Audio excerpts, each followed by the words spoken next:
Hey guys, Will here. So welcome to part 2 of our triple 65-inch 4K sim rig build. So part 1, we got the first screen mounted up, we got all the acoustic treatment and everything done. And today the aim is to get the second and third screens mounted up. We've got to finish building the side arms here, which we've got all the parts ready to go, and hopefully everything lines up. I kind of don't know what to expect in terms of whether it's just going to kind of go on and work perfectly or whether we're going to have an absolute nightmare getting that all happening. But we'll take you through the process either way. We've also made a couple of little changes since the last video as well to how we've mounted this screen. So I'll quickly run you through a few things that we've done since part 1, and then we'll get stuck into the continuation of the build. So if you come over here quickly, I wasn't 100% happy with the VESA mounts that we were using originally, simply because they're not really designed to carry the weight of these TVs. These TVs are about 50 kilos each with the sound bars on them as well. So we went out and bought some of these Crest extra strong TV wall mounts that are good for all the way up to 98-inch displays. So they're overkill, and they were pretty expensive. They were 70 Australian dollars each. But I figured it was better to have something that was over-engineered rather than under-engineered. So these actually work really well, because what you can do is essentially just bolt them directly to the profile. So run along the top, and then these holes also line up here too. So we've got plenty of strength in there. And then once that's done, the VESA arms themselves, obviously these bolt to the back of the TV. And then these literally just kind of go on the top and then swing into place on the bottom with these little clips. So you swing it on and then you pull that and it locks in position, that can't come off. So it makes it a lot easier to actually get the TVs onto the rails as well, and also make fine tuning adjustments. You can kind of take the weight off it, slide it around back and forth on the rail. So we tried to make things as easy as we possibly can and as strong as we possibly can. We made a couple little changes to the acoustic arrangement up here as well. We've added some tiles across the top just to sort of improve things there a little bit too. And yeah, I think that's pretty much it. We've taken some time here to measure everything out in terms of the bracketry and the arms and everything to make sure that it's all as square as possible. Obviously, as we've said in previous building videos, when you're working with aluminium profile, taking a little bit of time to get everything measured and everything exact before you move on to the next step can save you a whole bunch of heartache later on. If you come around the side here quickly as well, these are the sidearm brackets that we're going to be using. So these are actually from the Trak Racer triple freestanding monitor stand. Nice and thick here as well. I think they're about 5mm thick, and they're made of steel too. So they bolt onto the profile on these guys, and then the sidearms can come in, and they've got a full 90 degrees, I think it's 90 degrees, almost 90 degrees anyway, of rotation. So we should be able to get exactly the angle that we want. So if everything goes according to plan, then hopefully we'll be able to do a power up today and test everything out. And yeah, hopefully we won't have any major issues. So let's get going.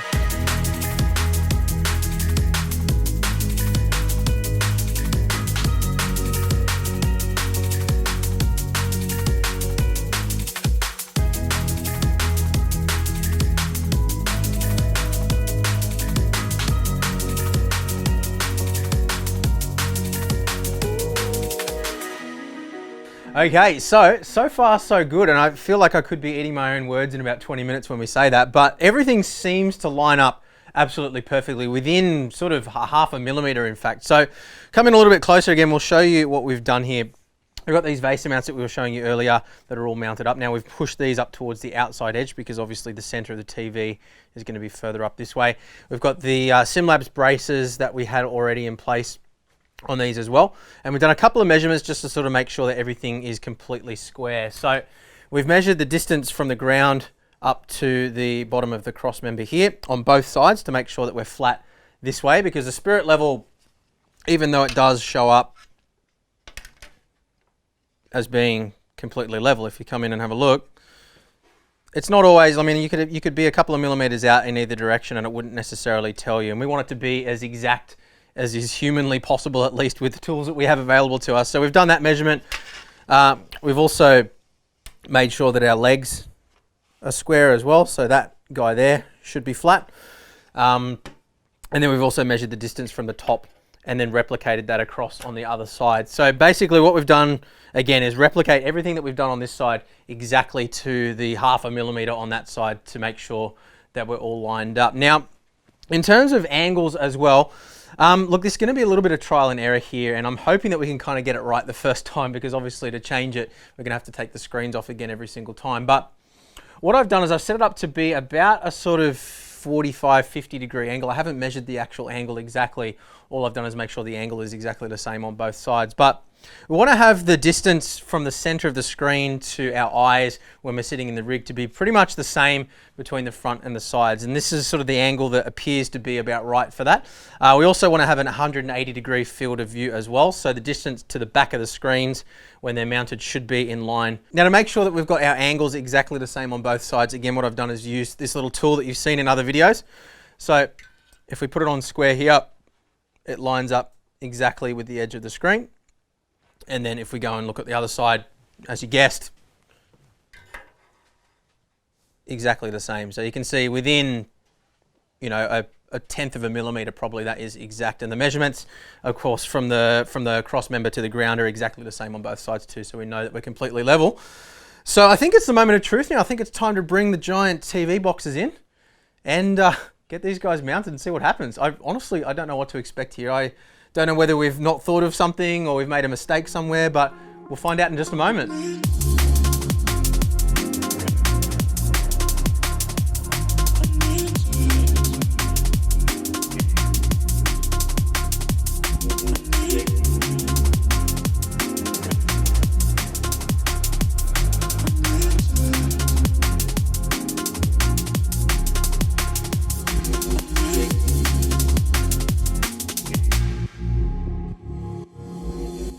Pretty much perfect. I mean, it's working? Yeah. Let's use a little bit of this stuff just to kind of put up behind, just to kind of remove a bit of the, I guess, slop, or not slop, but the little bit of the give that was in the Vaser mount, just to sort of prop it up, because there's a little bit of movement forward and back. I'm feeling excited now. Like, I've been so anxious putting up a part 1 video when we hadn't really finished it, and like not knowing if it was going to work and I was going to look like some massive idiot, but I actually feel like it's going to work now. Well, I guess once we fire up and we try the software side of things, we'll know for sure, but... Yes! Yeah. Alright, let's do the last one, I guess.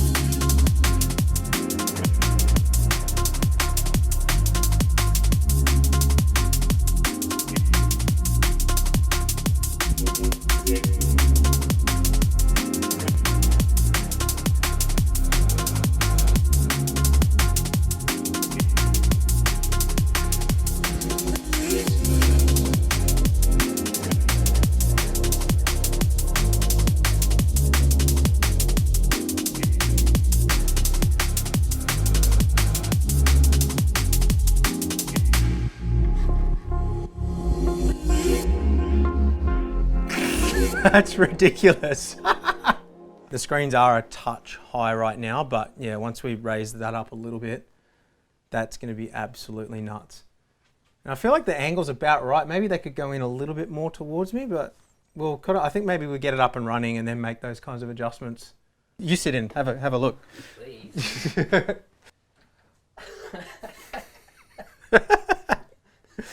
Carrying them around and standing up working on them, you don't get a sense of the scale. No. But then as soon as you sit in, it's like, oh, that is everything I can see. It's literally your entire... Yeah.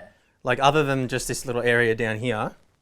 Yeah, but again, once we've lifted it up, but it literally fills your entire periphery. Yeah, we'll be looking down at the wheel. And like with the camera as well, when we're recording footage, I'm just imagining like having the camera here, and literally all you see is screen, the driver, and like blackness underneath where the floor is. So, oh man, this is going to be awesome. All right, Jules just gotten home from, where were you? What were you up to? Playground. Okay, with Benny. Yeah. Come through. Come have a look. Come with, we're done.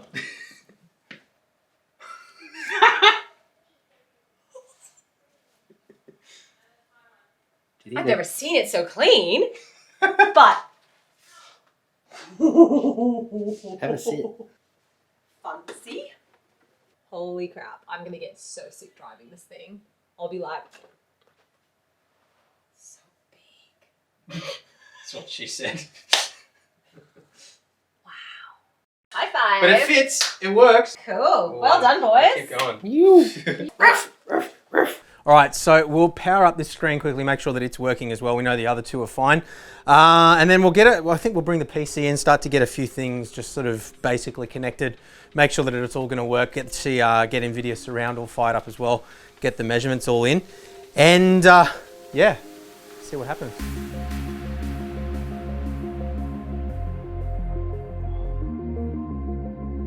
Well, that's one. Nice little angle there.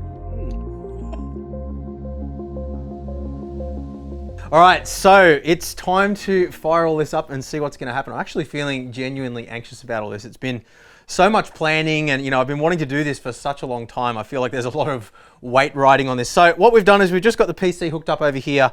The 3 monitors connected, the USB hub's connected to power the keyboard and the mouse, and that's literally all that's hooked up at the moment. So we'll get it all fired up. We'll make sure that all 3 screens are running, that we can actually configure 4K in NVIDIA Surround.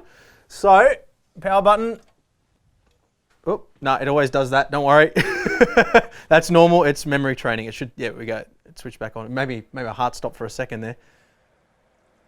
Got some bubbles going through the system. That's pretty normal. It's just because we've moved it around. I always get nervous when I've moved a custom loop computer, but no, the water level's staying the same, so that's fine. Okay, now don't see any picture, but that one is. Oh no, we've got a signal here. What are we doing? Oh, over here. We've got a picture. Okay, we're good. All right, so I'm going to check that this screen, just going to reach up to the little, why is it showing sheep, I wonder? Grab the little nipple thing here and tell it to look at, this is really awkward, tell it to look at DisplayPort, which it is. So that's fine. I'm also going to check the picture mode as well and change that to gaming. There we go. All right, so all 3 displays should be on gaming mode now. I'm not sure about the overclock setting, so we might not see 144 Hertz available straight away, but we'll jump in here. All right. Okay, so one of them it's detecting as tiny. I wonder why that is.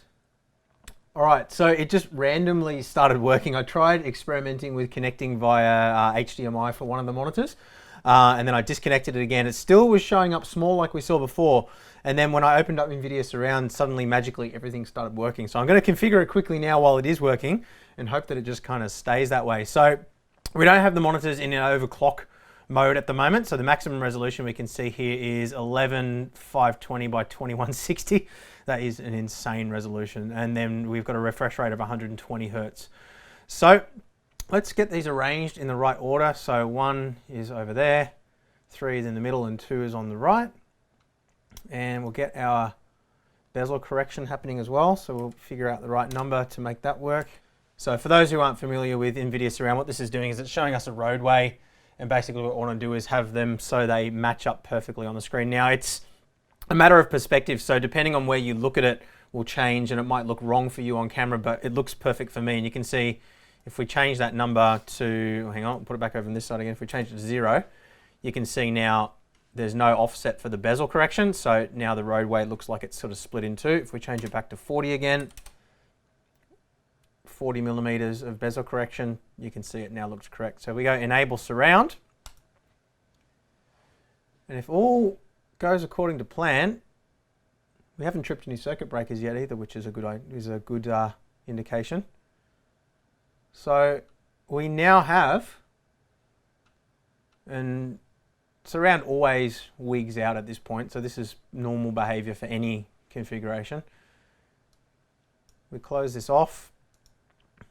We now have a single display. If we go into Windows display properties, 11520 by 2160, and if we look at our advanced settings, 120 Hertz. So it's working so far.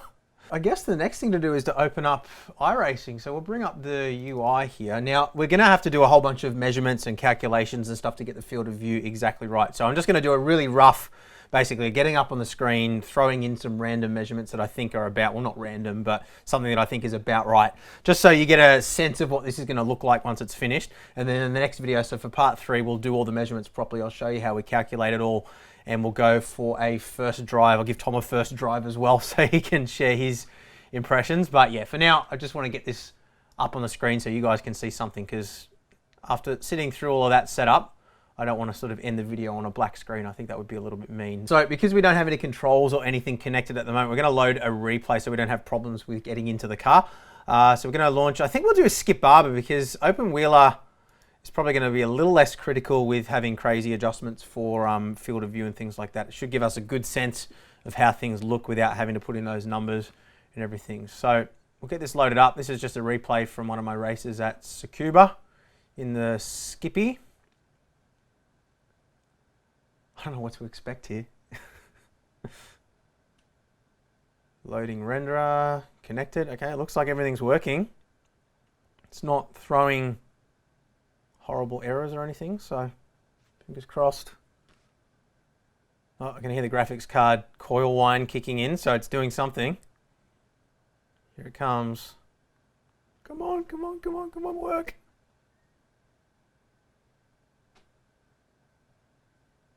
All right, moment of truth. Oh, we got picture. Oh, there it is. All right. So let's, we're getting 80 frames per second, 75, 70, and this is with the graphics cranked all the way up as well. I mean, no cars on the circuit at the moment, but I mean, that's a good sign to begin with. Okay, we've got cars going around.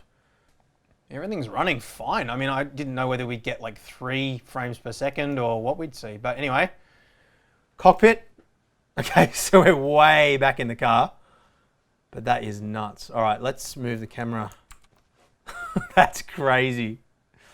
And it doesn't seem that giant either. Like we might end up bringing the side screens in a little bit closer and just wrapping it around a little bit more, but we're getting a stable 75 frames per second. And this track in particular does struggle a bit in iRacing too because it's got a lot of detail in the pits and everything. But this is running absolutely fine. I mean, this is native 4K triple screen resolution on a 2080 Ti as well. So it's not, we're not even running the 3090 yet. So I reckon, you know, once we're up and running with the 3090, we should be easily over 100 frames per second, I'd imagine. So as a as a proof of concept, what do you reckon, Tom? You reckon it's absolutely amazing. It's surpassing my expectations. I got to say, like I honestly had no idea what to expect. I didn't know whether it was going to be like 2 frames a second or whether it was just going to be completely crazy field of view. But I mean, everything lines up pretty well. I mean, the car is kind of big, but you know, I think once we've made all those little fine-tuning adjustments and everything, it's probably going to be absolutely fine. So I think we'll leave it at that for today, guys. I think there's a lot of fine-tuning that we need to do before we really sort of draw any conclusions. So I don't want to sort of, you know, say this is what it looks like, this is the way it is, and then, you know, kind of move on to the next thing. I want to, you know, make sure we take the time to show you how we do all the measurements, how we get everything tweaked and fine-tuned. And then, yeah, we'll go for a proper drive and see what the actual experience of driving is like with this thing. But yeah, amazing. This is absolutely awesome. So thank you very much for watching, guys. I'm a little bit lost for words here. I'm just so overwhelmed by the fact that it's actually working. So thanks for watching, guys. Leave a thumbs up if you've enjoyed the video. And yeah, subscribe so you don't miss the next one as well. It's going to be really exciting to see how all this goes driving. And yeah, we'll see you again soon. Bye.